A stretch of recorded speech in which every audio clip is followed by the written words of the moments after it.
Dying woman forced humble millionaire to raise her son, but he was shocked when they met after 6 years. The autumn rain pelted against the windows of Blackwood Tower as Sarah Chen pushed past the protesting secretary, her thin frame betraying the steel in her spine.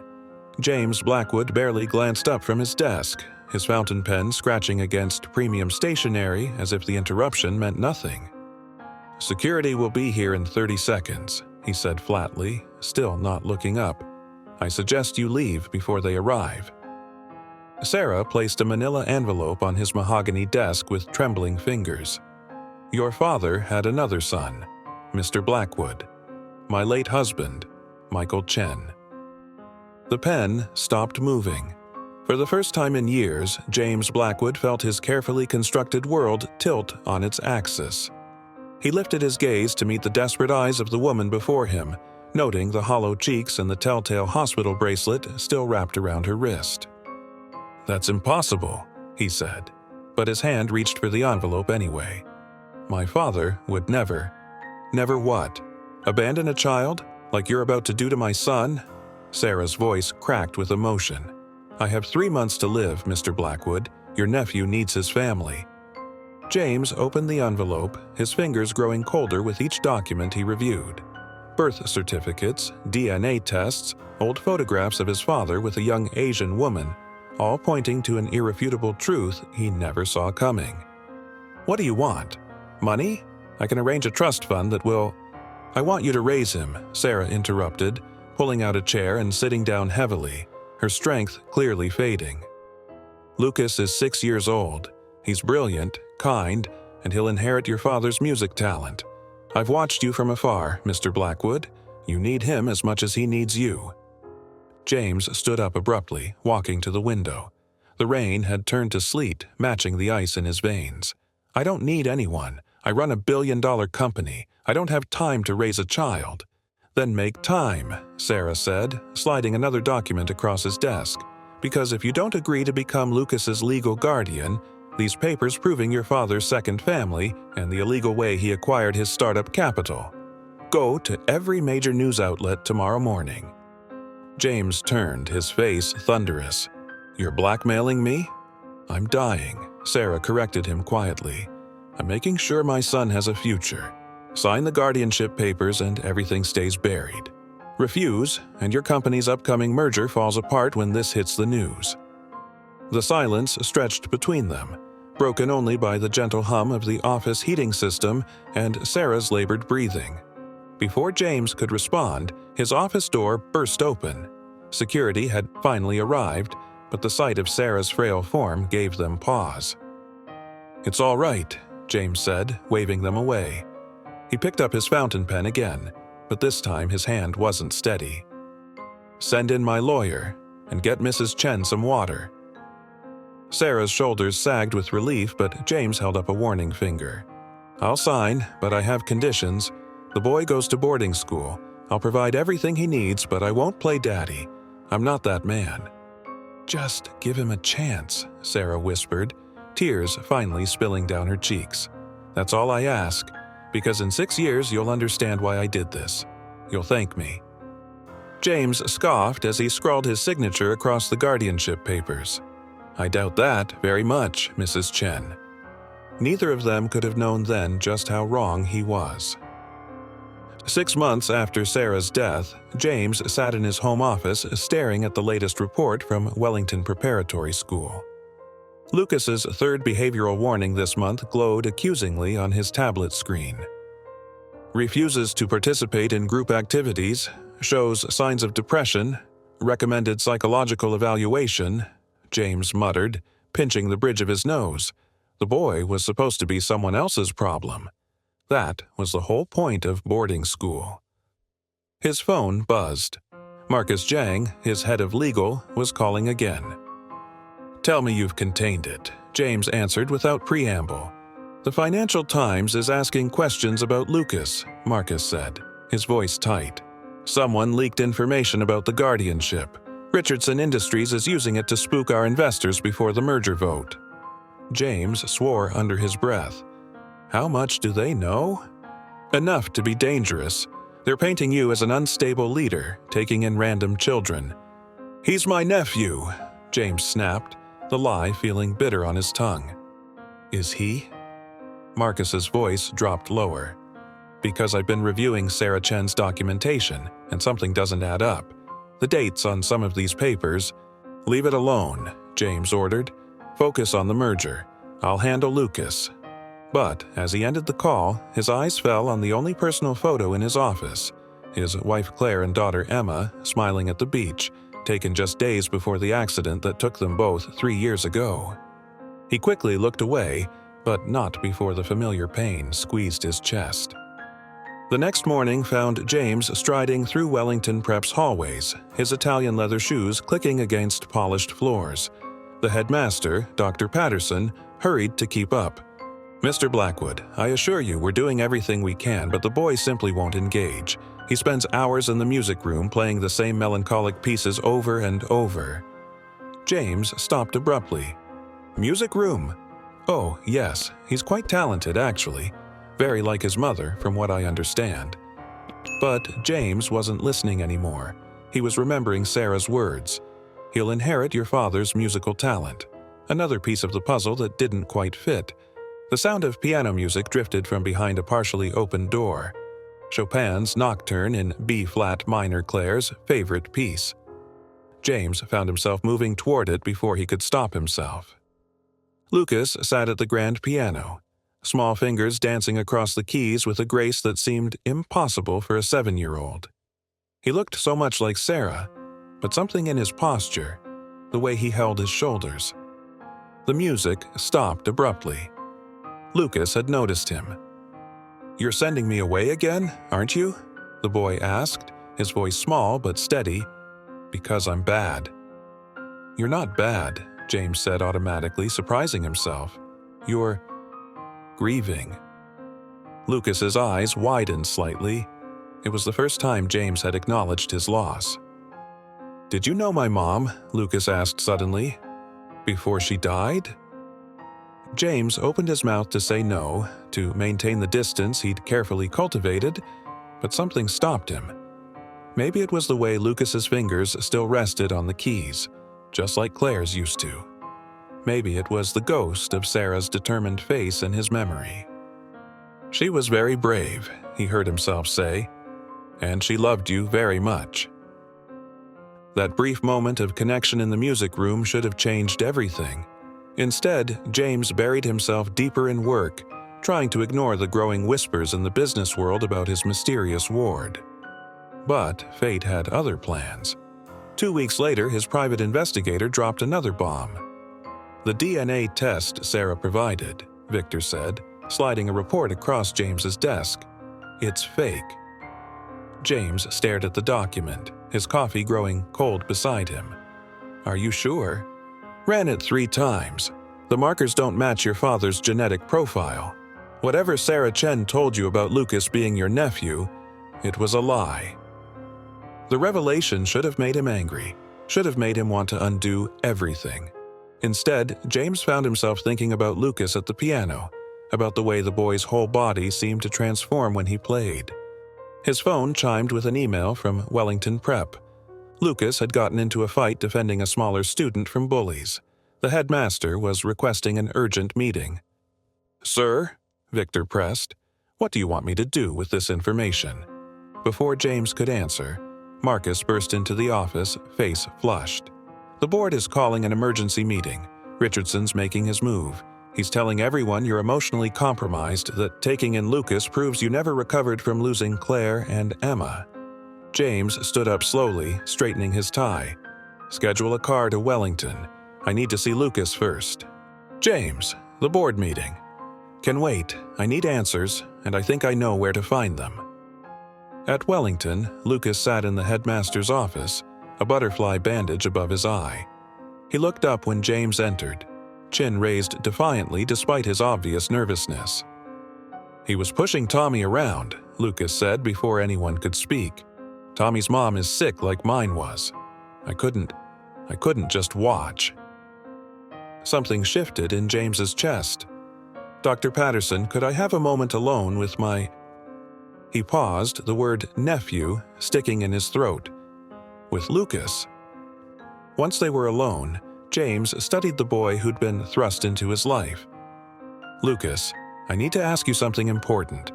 Did your mother ever mention my father? Or did she ever tell you about our family connection? Lucas frowned, touching his bandage gently. Mom said, she said you were alone, like we were going to be. She said sometimes people don't know they need family until it finds them. James sank into the chair opposite Lucas, the weight of understanding settling over him. Sarah hadn't blackmailed him for money or status. She'd seen something else, something he'd been running from since the accident. Your mother was very clever, he said softly. She also said you'd be mad when you found out, Lucas added, looking down at his shoes. Are you going to send me away for real this time? Before James could answer, his phone buzzed again. The board meeting was starting. His entire business empire hung in the balance, and here he sat, in a school headmaster's office, facing a choice he never thought he'd have to make. Mr. Blackwood, his assistant's voice crackled through the phone. The board is demanding your presence. Mr. Richardson is presenting evidence of emotional instability and calling for an immediate leadership vote. James looked at Lucas, who was trying so hard to appear brave despite his trembling hands. In that moment, he saw himself at that age, after his own mother left, trying to be strong, trying to be enough. Tell them. James paused, a memory suddenly surfacing. Tell them to play the security footage from my father's office, December 15th, 15 years ago. Sir, just do it. James ended the call and turned to Lucas. Would you play something for me? The piece you were practicing last week? Lucas's eyes widened in surprise, but he nodded. They walked to the music room together, the hallways empty during class time. As Lucas sat at the piano, James noticed how the afternoon sun caught the same auburn highlights in his hair that Sarah had. The first notes of Beethoven's Moonlight Sonata filled the room, but Lucas had modified it subtly, adding something that made it uniquely his own, just like Sarah used to do. Sarah. Suddenly, James knew. She worked for my father, he said aloud, making Lucas miss a note. Your mother, she was his personal assistant before I took over the company. That's how she knew about the security footage. Lucas's fingers stilled on the keys. She said she used to watch you work late every night after the accident. She said you forgot how to smile. James's phone buzzed again, this time with a text from Marcus. Footage found. My God, James. Richardson's wife. She was embezzling with your father's old partner. Sarah Chen caught it all on tape. A laugh bubbled up in James's throat, a rusty, unfamiliar sound. Sarah hadn't just given him guardianship of her son, she'd given him the means to save his company too. She'd played a longer game than any of them realized. Type chess if you admire Sarah's strategic brilliance. Lucas, James said, sitting down on the piano bench beside him. Would you like to know why your mother chose me? The boy nodded, his eyes, so like Sarah's, fixed intently on James's face. Because 15 years ago, I helped her escape an abusive relationship, gave her a new identity, a fresh start. I'd forgotten about it, but she hadn't. And when she got sick, she didn't just want someone with money to raise you, she wanted someone who knew how to protect people they cared about. But you didn't want to, Lucas whispered. I didn't want to need anyone, James corrected. There's a difference. His phone buzzed one final time. The board vote was in. Richardson was being escorted out of the building. The company was safe. How about we get your things? James said, standing up. Lucas looked confused. My things? Well, you can't keep living in a dormitory if you're going to help me run a company someday. Besides, James smiled, really smiled, for the first time in years. That piano at home hasn't been played in far too long.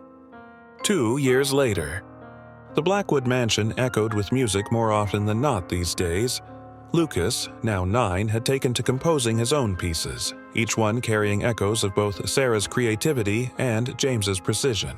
The household staff, who had once tiptoed around their employer's grief, now worked to the soundtrack of piano and occasional laughter. But tonight, the house was quiet. James sat in his study staring at a letter that had arrived that morning.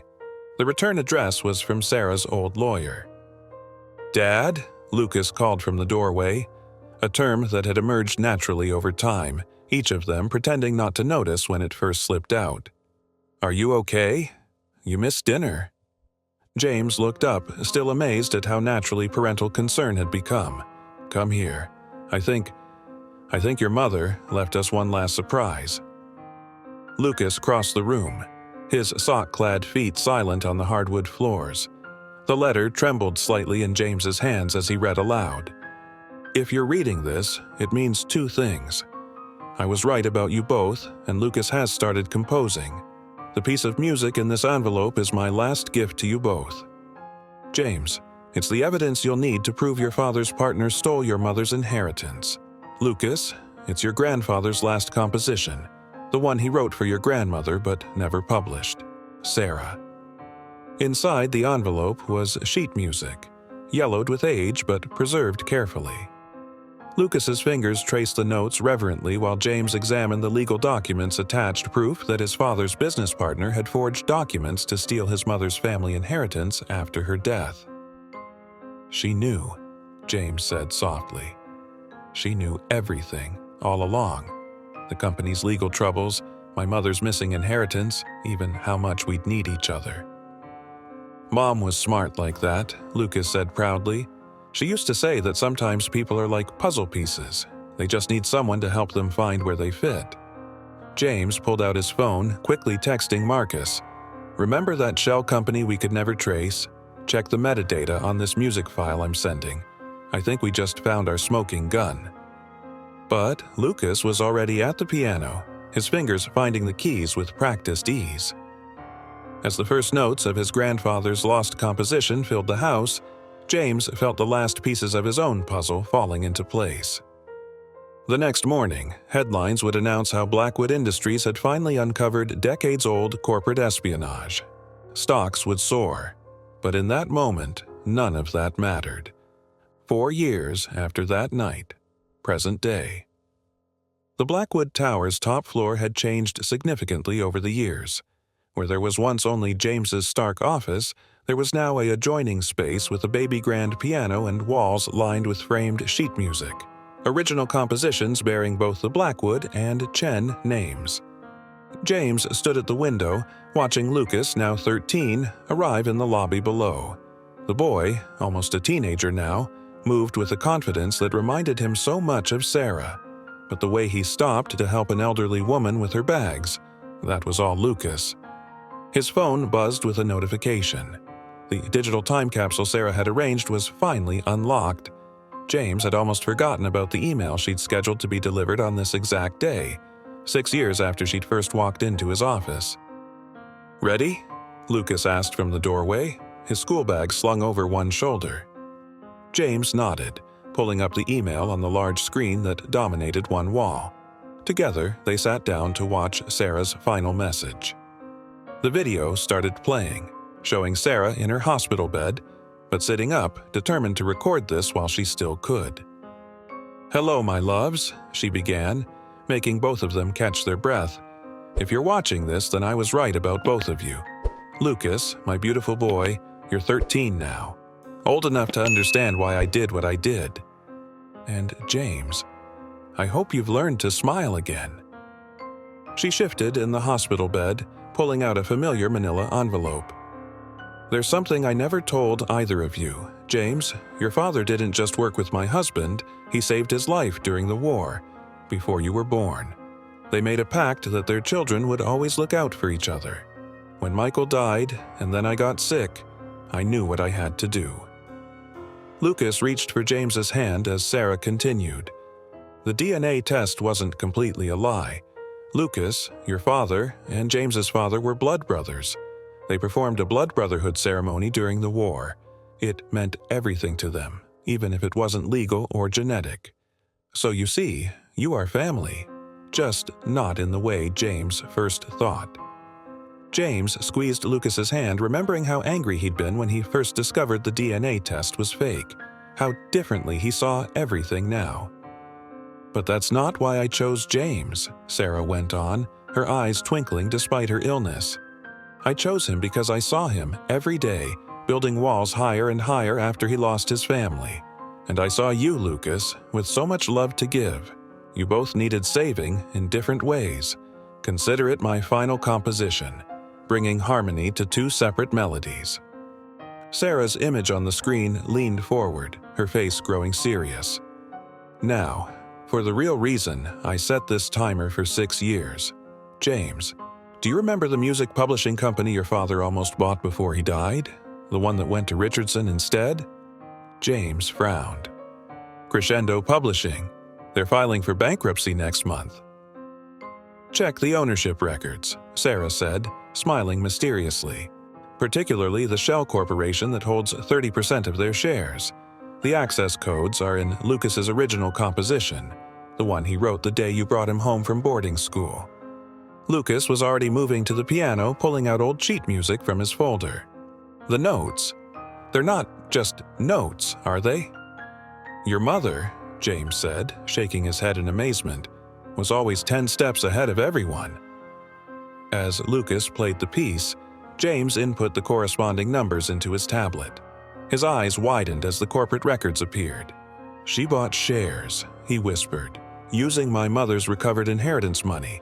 She's been positioning us to take control of Crescendo Publishing for 6 years.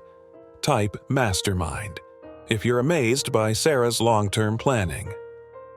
"The world's changing," Sarah continued from the screen.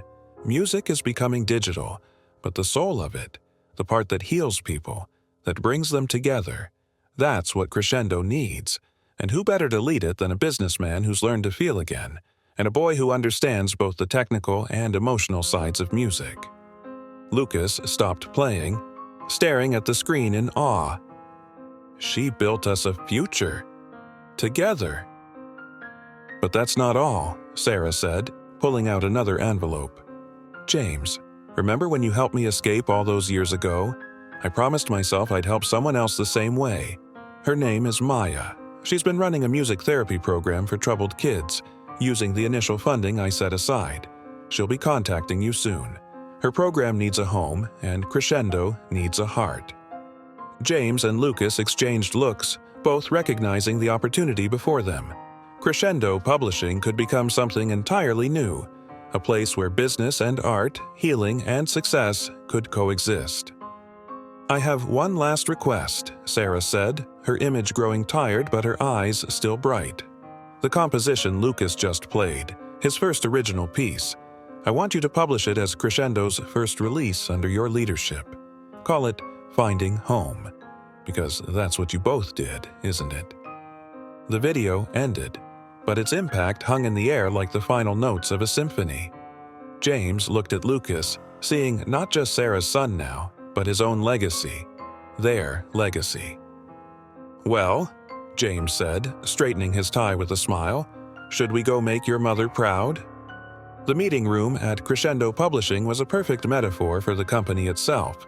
Outdated furniture but solid bones, waiting for someone to recognize its potential. James sat at the head of the table, Lucas beside him, as Maya Rodriguez presented her music therapy program. "We've helped over 300 kids in the past 5 years," Maya explained, her passion evident in every word. "Many of them were like Lucas, dealing with loss, trauma, major life changes. Music gives them a voice when words fail." James studied the data on the screen, but his attention kept drifting to a familiar photograph on Maya's presentation. "That piano. Where was this taken?" Maya smiled. "Sarah Chen donated it to our first facility. She said it belonged to someone who used to play it for their daughter every night before bed." Lucas grabbed James's arm. "Dad, isn't that Claire's piano?" James finished softly. "I donated it to charity after I couldn't bear to keep it. Sarah must have tracked it down." "There's more," Maya said, sliding a folder across the table. Sarah left specific instructions about expanding the program. She identified 3 more cities where we could establish centers, all connected to Blackwood Industries' community outreach programs. James opened the folder and let out a quiet laugh. The proposed locations weren't random. They were cities where he and Claire had planned to open branches of the company, dreams they'd discussed on quiet evenings while Emma played at their feet. She's not just giving us a future, Lucas realized. She's helping us heal the past. The door opened and Marcus entered with an urgent expression. James, Richardson's representatives are here. They're contesting the sale of Crescendo. Let them, James said calmly, standing up. Lucas, would you play something for us? That piece you've been working on? Lucas moved to the piano in the corner, a new addition to the meeting room that had raised many eyebrows. As his fingers touched the keys, a new composition filled the space, one that wove themes from his very first piece with elements of Claire's favorite nocturne. Maya's eyes lit up. This is exactly what we need. Music that builds bridges between past and present, between loss and healing. The day of Crescendo's relaunch dawned bright and clear. The old building had been transformed, its classical facade now complemented by modern touches, much like the company's new direction. In the main hall, hundreds of guests waited for the announcement that would either mark a new beginning or a very public failure. Richardson stood at the back, his lawyers flanking him like guards. Their last-minute injunction attempt had failed, but the threat of a prolonged legal battle still loomed. "Are you ready?" James asked Lucas, adjusting the teenager's tie backstage. "Mom would be proud," Lucas replied, then hesitated. "But there's something I need to show you first." He led James to a private room where Maya waited with a group of children from her program. Among them stood a girl about Lucas's age, her hands twisted nervously in her skirt. "This is Emma," Lucas said softly. Not your Emma, but her parents named her after your daughter. They were in the same accident." James felt the world tilt slightly. The girl, Emma, stepped forward, her face both familiar and new. "My parents survived the crash," she said quietly. "They never forgot how you arranged the best medical care for everyone involved, even while dealing with your own loss." Maya touched Emma's shoulder gently. "Emma's been helping with our younger students. She has quite a gift for music therapy." Before James could respond, Marcus burst in. "Richardson's making his move. He's telling the board about Sarah's manipulation, trying to paint this whole thing as some elaborate revenge scheme." Lucas straightened up, suddenly looking older than his 13 years. "Then let's tell them the truth. All of it." Minutes later, they stood on stage together, James, Lucas, Maya, and Emma. The prototype of their new music therapy app displayed on screens around the hall, showing how technology and tradition could merge to reach more children in need. "6 years ago," James began, his voice steady, "a dying woman forced me to look beyond my own pain. She used every tool at her disposal, some ethical, some not, to create something larger than any of us. Today, we're not just relaunching a publishing company, we're creating a legacy of healing." Lucas stepped up to the piano and Emma moved to join him. Together, they began to play Finding Home, but this version was different. It had evolved, incorporating elements from every child in Maya's program, becoming something that belonged to all of them. As the music filled the hall, Richardson's face changed. The hardness in his eyes softened, and slowly he lowered the papers in his hands. James knew that look. He'd seen it in his own mirror years ago, when Sarah first made him listen to Lucas play. Then Maya stepped forward, addressing the crowd. "There's something else you should know. Every child in our program receives a full scholarship for music education. These scholarships were established 6 years ago by an anonymous donor who set up a trust fund with very specific instructions." James turned to Lucas, both of them realizing at the same moment. Sarah hadn't just been planning for them, she'd been planning for hundreds of children. "The Sarah Chen Memorial Foundation," James announced, his voice carrying across the hushed room, "will be taking over these scholarships and expanding them nationwide, because music isn't just about entertainment, It's about finding your voice when the world has silenced you. Richardson made his way to the stage, surprising everyone. "My daughter," he said quietly. "She was in a car accident last year. She hasn't spoken since.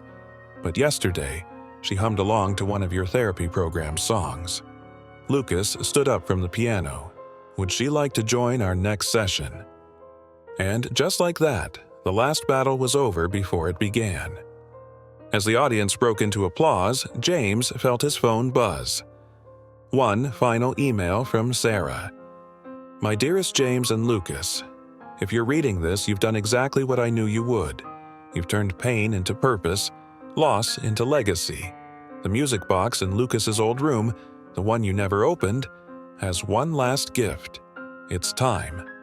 All my love, Sarah." That evening, in the quiet of their home, they opened the music box together. Inside was a simple USB drive and a handwritten note, "For when you're ready to write your own story." The drive contained a single audio file. Sarah's voice, strong and clear, singing a lullaby she'd composed for Lucas. But underneath her voice was another melody, one that James recognized. It was the tune Claire used to hum to Emma. "She wanted us to know," Lucas said, tears streaming down his face, "that it's okay to make new memories while keeping the old ones safe." James pulled his son close, remembering the angry, broken man he'd been when Sarah first walked into his office. "Your mother," he said softly, "gave me back my heart, and you taught me how to use it again." In the distance, a piano began to play. Emma, practicing for tomorrow's therapy session. The melody drifted through the house, blending past and present, loss and love, ending and beginning. And somewhere Sarah Chen was smiling. Don't forget to like and subscribe for more heartwarming stories.